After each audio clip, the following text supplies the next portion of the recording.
JMC फेरि पनि हाम्रो भुटान देशमा चाहिँ विश्वासी हुनु चाहिँ के मूल्य चुकाउनुपर्छ भनेर है भन्दाखेरि चाहिँ एकदमै सेक्रिफाइस पनि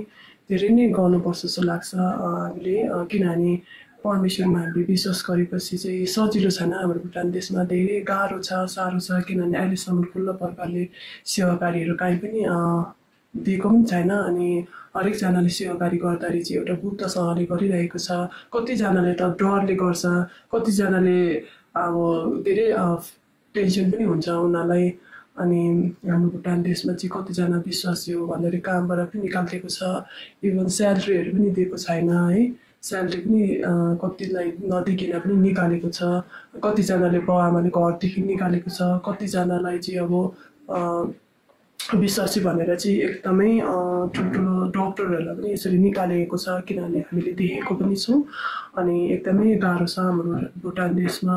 अनि यही भन्न चाहन्छु हाम्रो भुटान देशको लागि धेरै प्रार्थनाहरू गरिदिनुहोस् तपाईँ सबैजनाले अनि विशेष हाम्रो मण्डलीमा पनि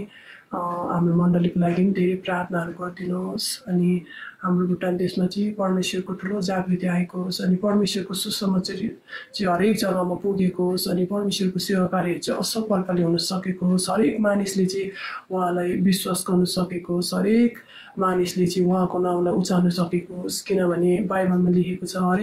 हरेक मानिसले मेरो नाउँमा कुरा टेक्नु नै पर्छ भनेको छ है अनि त्यही आशा अनि भरोसा त्यो वचनद्वारा चाहिँ हामी अघि बढिरहेको छौँ अनि तपाईँले विशेष है धेरै प्रार्थनाहरू गरिदिनुहोस् भनेर भन्न चाहन्छु फेरि जय मसीह